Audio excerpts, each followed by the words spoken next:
how sweep it is. The Reds swept the Cubs and are now in third place in the National League Central. Just 4 games back of the Milwaukee Brewers. Can they win the division? Yes, they can. And we're going to tell you how on today's Locked On Reds. Hit it, Jeffrey. You are Locked On Reds, your daily Cincinnati Reds podcast, part of the Locked On Podcast Network, your team every day. You are Locked On Reds with myself, Jeff Carr, and my co-host, Stephen Offenbaker. We are lifelong Cincinnati Reds fans, and we've turned an addiction to this team into information for you. I want to thank you for taking time out of your day to listen to us talk some Reds baseball with you. I want to encourage you, if you're listening, hit us up on Twitter or check us out on YouTube and drop a thought in our comments section. We love talking Reds because it's what we do, and we want to talk Reds with you. Locked On Reds is part of the Locked On Podcast Network. We are your team every day, and if you listen every day, let us know in the comment section that you're an everydayer, how long you've been a fan of this team, and how excited you are that the Reds had a beautiful week. It was a 5-2 week, right? Yeah, 5-2 week. Absolutely beautiful baseball by this team, and the sweep of the Cubs opens the door up to a whole new world. We're going to start singing Disney songs here in a minute. Plus, we're going to tell you... No, we're not doing that. Plus, so we're going to tell you why we think there's a whole new world and the Reds can go for this division. We're going to tell you how the Reds can go for this division, and something happened on social media last night regarding the Reds' top prospect that has our eyebrows raised like Spock. Not a Disney reference. Before we get into all of that, though, on today's podcast, I want to let you know that this pod is brought to you by eBay Motors. A championship team is about each player being a perfect fit. Same with your vehicle. So for parts that fit, head to eBay Motors and look for the green check. Stay in the game with eBay Guaranteed Fit. ebaymotors.com. Let's ride. eBay Guaranteed Fit only available to U.S. customers. Eligible items only. Exclusions apply. And Steve, where we want to start... The Reds swept the Cubbies, and that has them set up in a position to go for it. A narrative-changing week. 5-2. We talk about that 5-2, and it puts the Reds in a whole different place. 4 games back of first place in the Milwaukee Brewers. 2.5 games back out of second. And by the way, 3 games out of the final wild card spot right now. Mm-hmm. This team is in a position to make a move. Believe it or not, Jeff, they could go for it and take this division. And it's crazy to think. So this is not something we're saying in April, right? The Pirates were saying this in April. Congrats on that one.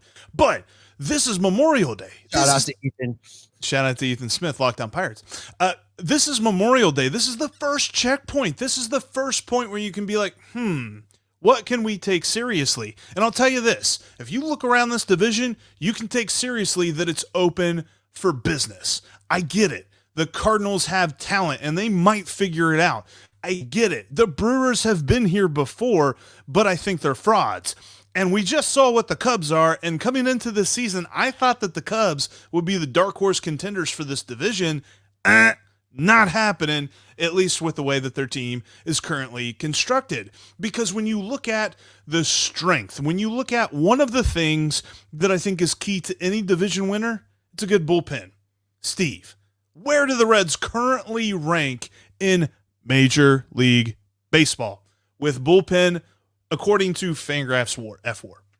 Well, if we're going to go with according to FanGraphs rankings, the Reds bullpen ranks high. If you're only reading Reds Twitter, you might think this bullpen is bad. This bullpen is not bad. They're in the top 5, I would say, in all of Major League Baseball. Are you a diehard baseball fan if you don't complain about your team's bullpen? I'll just say that. Everybody hates their bullpen. The Reds are 3rd in Major League Baseball. They are number 1 in the National League, according to F4. In fact, the only 2 teams that are better than the Reds at bullpenning are the Orioles and the Mariners. And those two teams figure on actually doing this whole competing thing. The Orioles just happen to be in like the toughest division in baseball. But when it comes to the Reds, they're in a spot. They could go for this thing, man.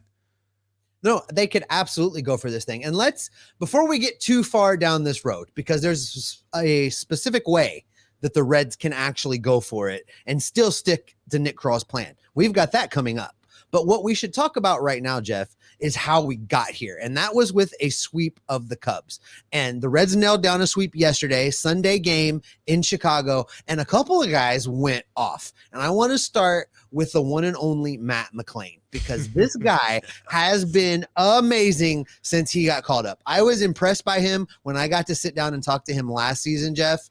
And he has just continued to do the things that he said he was going to do, and he has made himself into a bona fide difference maker on this roster. Yesterday in Chicago, and shout out Matt McLain. This is my Matt McLain jersey. Shut up, Jeff.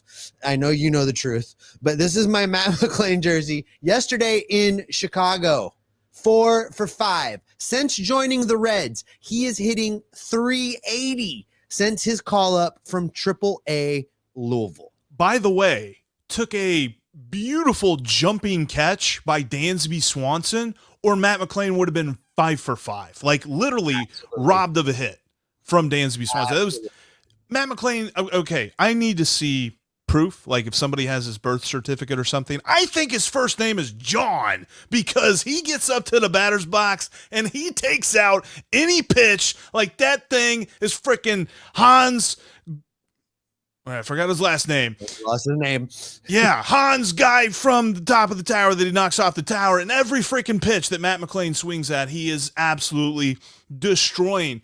Let's not bury the lead, though, because who destroyed a pitch yesterday? Spencer Steer. He continues to lead all National League rookies in total bases, hits, and I think RBIs. I think if I remember that stat correctly, probably should have looked it up before I went and I said that. But he leads the Reds in home runs. He's got 7 now after hitting that bomb yesterday to really open things up for the Reds. And he just continues to be a huge piece to this lineup. I've loved what Spencer Steer's done. And I recall you saying before this season started to head to FanDuel and put down some money on Spencer Steer to win Rookie of the Year. I recall you saying that. Yep. And sure enough, Spencer Steer is doing a thing. It's easy to forget that he is rookie eligible right now because of the way he is playing. He has played tremendously well at third base to start the year, and now at first base as he's been asked to move around and do what's best for this ball club. And you know, when I interviewed him, he said he loves doing this. He doesn't care where he plays. He doesn't care what he's asked to do. He just wants to win. He wants to help his team win. That's what he told me, and that's what he's doing. And you know what? It reminds me of something, because we talked about Matt McLain and the absolute beautiful success that he has had. And we talked about Spencer Steer and the way that they play. We talked early on in this season about the philosophy that this team has. It's just gritty. It just fights. And Matt McLain really perpetuates that in his post-game presser, because he was asked. He's like, a reporter asked him, and it wasn't a reporter I recognized the voice of, but he asked him, you just had 4 hits. You're hitting almost 400. What do you make of all of this? No, I mean, numbers are in the past, and I just try and live in the present. And no matter what happens, I'm going to be locked in the next at-bat, next pitch, next ground ball. Machine. First of all, for the YouTube viewers, when you see Matt McLain, you just want to invite him out to your St. Patrick's Day party, right? That's crazy red hair going. Like, I want to go out to the Irish pub with that dude. I'm just saying. But, you know, Jeff, he's doing all of the things that he told me last season when I interviewed him when he was in the minors. He's doing all of the things that he said he was going to do. He has worked on all of the elements of his game that he said he was specifically trying to address. And he's brought that to the big league level in such a way. Like, listen, when he came up and joined the team in Colorado, I would have never in a million years predicted that he would come out hitting at a 380 clip and in big moments and doing big things and a Right. lot of extra base hits and a lot of disruption on the base pass. He's doing all the things. And, this is just the first little bitty piece of Nick Kral's plan. And it is working, and it is working really, really well. Yeah. And not to be outdone, I mean, we saw another beautiful performance from Alexis Diaz. 2 saves this weekend, Saturday and Sunday, 2 8-5 wins. Reds scored 24 runs in these 3 games. Absolutely beautiful on the hitting side, but the pitching still did what it needed to do when it needed to do it most, and that's at the end of the games when Alexis Diaz can nail down that save. He's got 12 of them now, Steve. Just absolutely rolling. Look, this Reds team, the sweep that they have had of this Cubs team has put them in a position that they can go for it and try and win this NL Central division. Now, that being said, a lot of people right now are thinking, the Reds aren't built to win a division championship, even in this bad National League Central. Well, coming up next, we are going to tell you why the Reds can pivot to a roster that will be ready to win the division right now. And they can do it without making a single trade. But before we get to that, I want to talk to you about one of the sponsors of today's podcast. Today's podcast is brought to you in part by Built Bar. If you are looking for a delicious snack but don't want all of the sugar and calories, then you need the best tasting protein bar ever. That's Built. You gotta try this.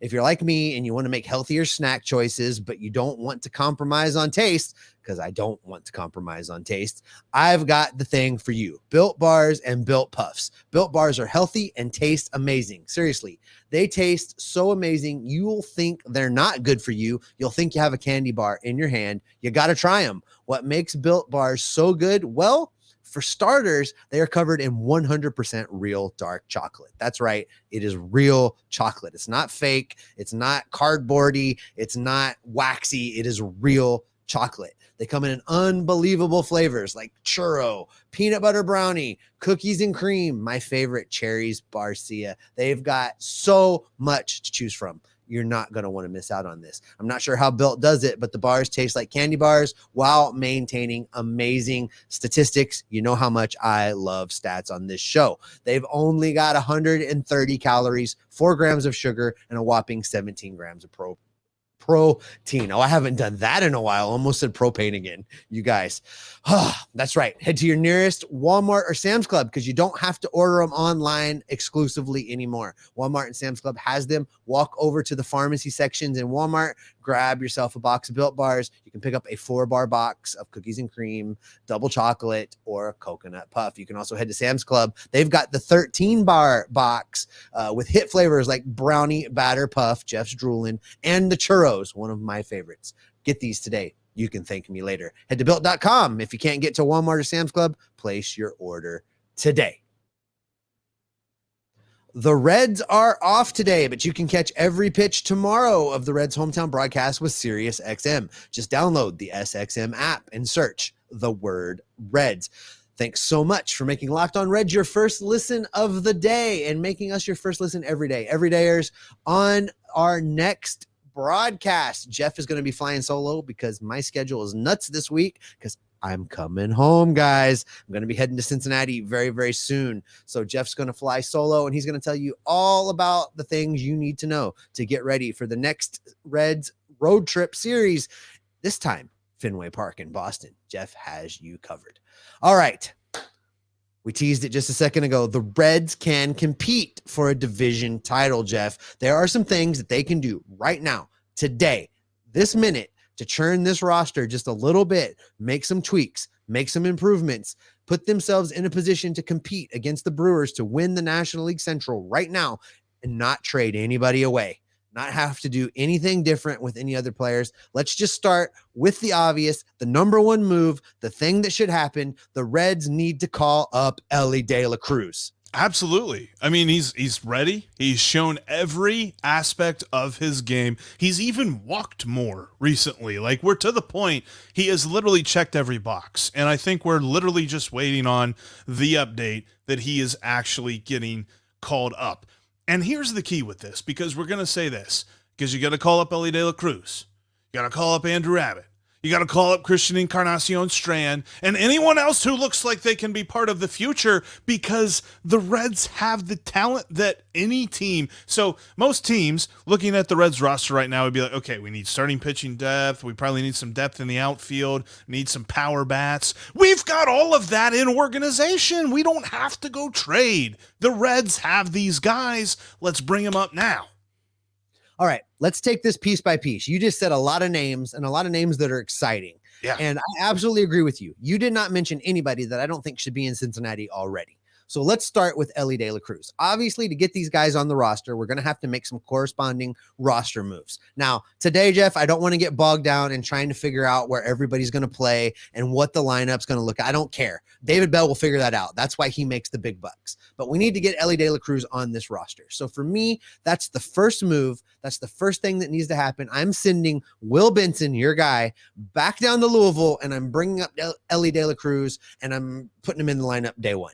Yeah, 100%. And I think you could probably play him at shortstop. You play McLean at second. You play India at DH, or, whatever there. And maybe you swap him out and McLean in, all that good stuff. I think you can do that easily. And look, you have Jose Barrero, who is your depth in the outfield should you need him. I believe firmly Jake Fraley, TJ Friedel need to play every day, period. Like, I think we've gotten to the point, and I understand Jake Fraley's career numbers against lefties hasn't been that phenomenal, but we still haven't seen that much from him. So I think he needs exposure there. TJ Friedel's career numbers, on the other hand, against lefties is good, so he should be in the lineup every day. And then you've got a spot. You can play Stuart Fairchild. You could play Elly De La Cruz in the outfield if you want to. No. No. He's playing on the infield. If anybody has to take some turns moving back out to the outfield, I think it's Nick Senzel. You can compensate. You can get the righty bat, move him back out to the outfield, free up a spot on the infield to keep the young guys in position on the infield. And that's fair, because his defense at short is good. It's not like serviceable. It's good. So that's probably a better idea, just to keep him at shortstop. And so we said another name. We said Christian Encarnacion Strand. He's ready too. Dude's hitting the ball over the scoreboard in Louisville. Like, the scoreboard is not far enough away. So I think, and we've talked about this, you can send down Kevin Newman. Kevin Newman's got options. Kevin Newman, has it just blew up? It just boom. The comment has he had some nice games here recently? Sure. Kevin Newman is replacement level. Ask any Pirates fan for how many years he played for the Pirates before he got traded here. They were not sad to see him go, because they're just like, yeah, whatever. I mean, he's fine. He's a replacement level guy, not part of our future. He's not part of the Reds' future either. I firmly believe that. If he is, he's the last guy on the bench. Like that's where, and so he shouldn't be holding anybody up.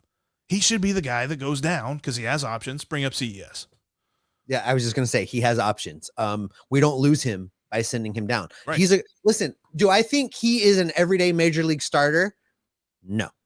Do I worry about removing him from the roster to make room for CES? Not at all. Do I like the idea of having him at Louisville as an insurance policy? Absolutely. I think that's a great move. And I agree with you. That's a direction you need to go with that.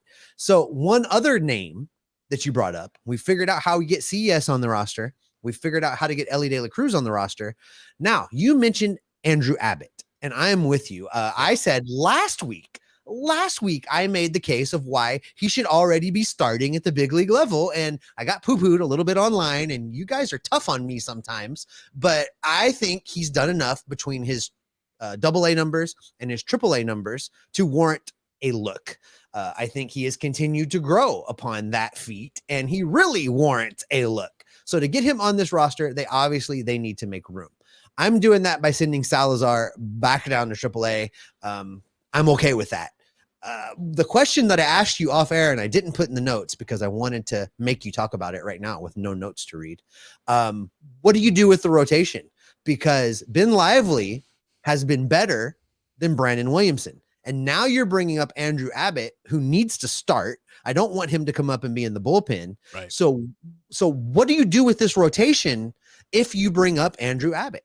Well, you said it there. I'm not moving Brandon Williamson out of this rotation right now. Number one, health. Nick Lodolo's not back. We're still trying to figure out what's going on with the fourth and fifth guys. Like, look, Luke Weaver's had some nice starts here recently. Ben Lively's had some nice starts here recently. Nobody is projecting those guys as part of the Reds rotation long term, but while they continue to pitch fine, keep him in there. We're going to make a 6-man rotation. This is something we've talked about. You've talked about ad nauseum in the past, that the Reds should do this. And I think that this will help out the starting rotation, give them an extra day of rest in between each start, and give them an extra day to work on some stuff. Because we saw it. Look, Hunter Green was phenomenal. And we're not going to get into the discussion about pulling guys, when they've got no hitters and things like that at this moment, but he was pitching phenomenally well. His pitch count was high up there, but you can give him an extra day, in between his next start. You can give Graham Ashcraft an extra day, who I thought he should have gotten some more time to pitch. I thought Brandon Williamson should have got some more time to pitch. That's fine.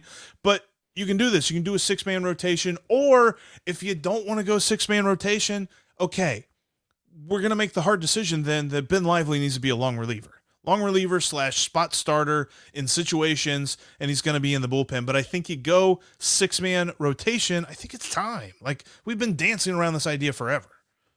No, and yes, I have. I've been talking about this for almost 2 full seasons now. Yep. And Ben Lively, listen, I talked so much smack about Ben Lively being inserted into this rotation, and he's just done nothing but deliver since he got put in the rotation. Really so has. no, I don't want him pulled out. I want him to keep getting turns in the rotation until such time that his luck runs out, his magic dries up, whatever the heck is going on, whatever deal that he made with the devil to pitch like this after, 10 years since he started in Philadelphia. Whatever's happening right now, you got to roll with it. Yeah. But for me, I agree. 6-man rotation works great for me. Before we get out into the next segment, though, Jeff, we've kicked around the ideas of trying to upgrade this outfield, and we can't quite come up with the corresponding roster move to make it work. But you're a big fan of TJ Hopkins, and I know that you want for him you feel like at least that he's ready, that he should get a look at the big league level. So there's really only now, if we do these other moves, there's only 2 ways to make that happen. Somebody's got to get hurt, or you've got to be willing to send Jose Barrero down to AAA. Yeah.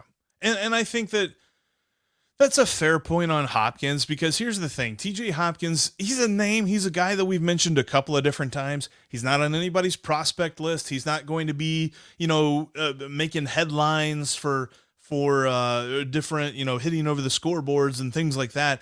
But he's got 7 home runs down in AAA. He is, I think it's Matt McClain, I think it's Christian Encarnacion Strand, then Matt McClain, then Ellie De La Cruz, who lead the bats and homers this season. And then he's 4th. He's right there underneath of them. So he's got a little bit of pop. I don't necessarily think that he is a dude right away, but could he work himself in? Look, TJ Friedl was not supposed to be a dude, and he is obviously a dude. Oh, yeah. Can TJ Hopkins turn into that? Maybe. I don't know. Give him a shot. But if you're telling me you got to get rid of Barrero to do that, I think it's 6-1 half dozen the other with Barrero or Hopkins at this point. They'll probably have Barrero for a little bit longer, but at the end of the day, I know TJ Hopkins could at least be outfield depth for this team. The whole point of this call-up exercise and talking about these guys that are obviously supposed to be up here, these guys we've been talking about forever. We need to get them up. We need to do it now. And that was when we were even in this mindset of, well, the Reds aren't really competing for anything, to bring them up. Let them play every day. Let them figure it out. Now we're like, these guys could slot in and upgrade the roster and maybe help the Reds go for it right now. And you're doing this without trading a soul. Because there's some that are asking the question of, why don't we look at some lower level prospects, guys in single A, guys in low A, things like that, and maybe we could flip them for some rotation depth or another bullpen arm that's fresher, or maybe a power bat or something like that. Here's the deal. How much talent are you really going to get back for those guys? They're not going to get the dudes that really make a difference. Yeah, you have to give to get. And there's nobody that, at least right now, I'm willing to be okay with Nick Krall trading away to get back the kind of pitching that would be better than what you would get by just calling up Andrew Abbott. No, and that's exactly what they need to do. They've got to call him up, call up Ellie, call up CES, and anyone else who looks like they could be part of the future of this team. You know, Steve, speaking of calling up Elly De La Cruz, did the Reds' top prospect tip the front office's hand last night with an Instagram story post? We'll tell you what that post tells us coming up next. Before we do, I want to give you a quick reminder that, yes, the Reds are off today for Memorial Day. By the way, happy Memorial Day. Thank you to all the veterans who served for our country and gave us the awesome country that we have. But the Reds are off today. Whenever they're back on, you can catch every pitch of the Reds' hometown broadcast on the Sirius XM app. Just download the SXM app and search Reds. And in between episodes, you can follow us on Twitter. You can follow me at Jeff Carr with 3 Fs. You can follow Steve at S. Offenbaker with 2 Fs.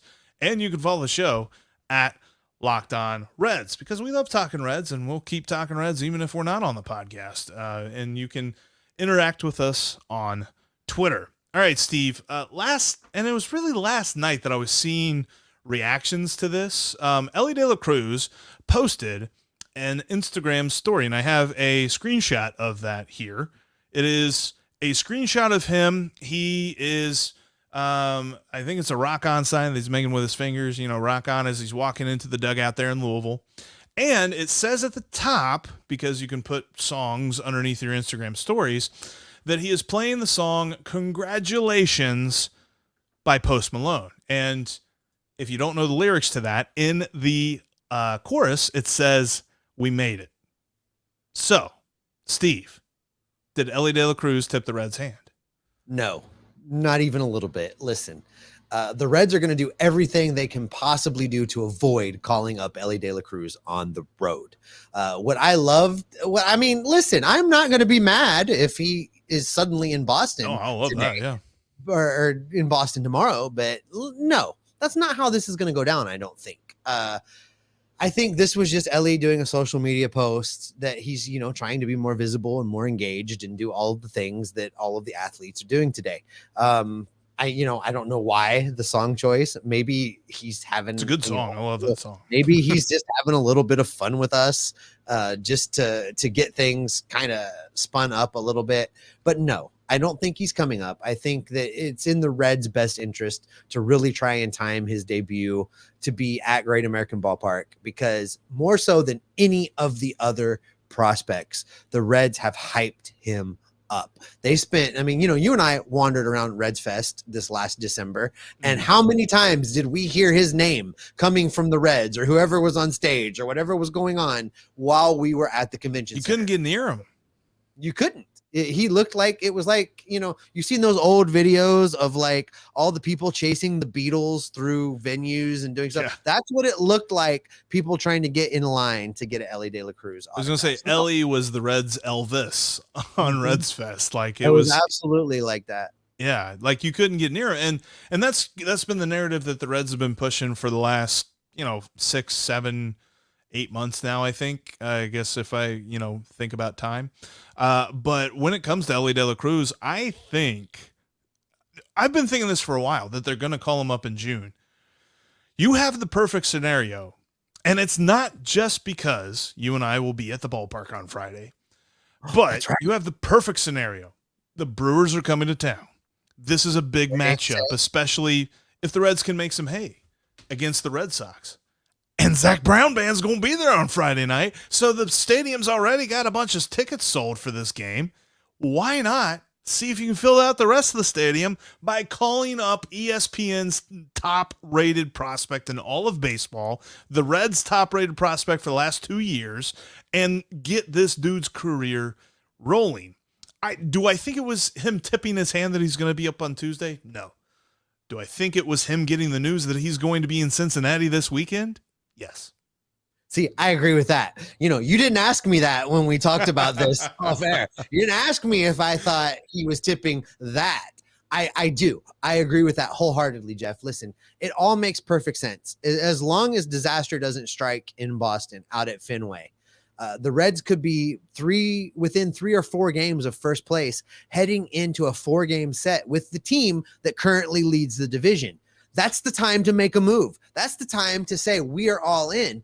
And you mentioned the Zach Brown bet. You know, I like my chicken fry, and I like my prospects called up on a Friday night. So let's do that. Let's go there, Jeff.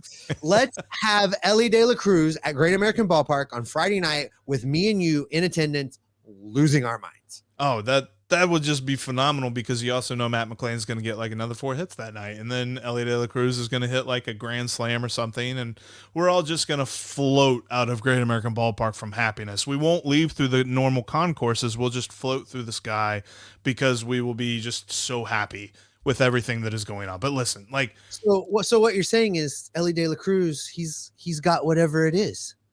Whatever it is. Whatever it is. Yeah.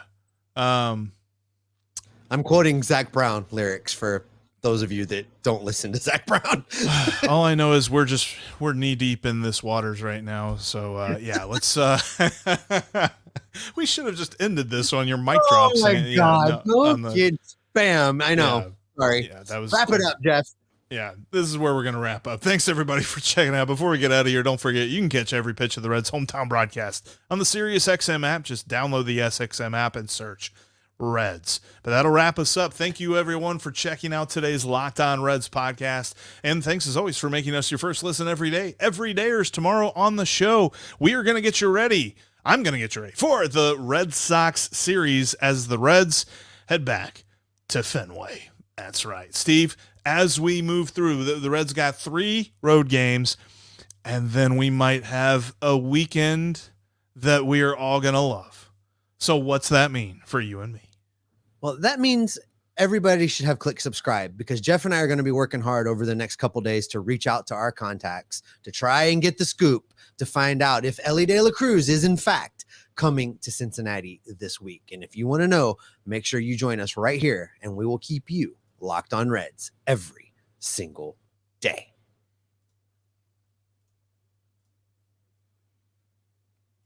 Come up, Ellie.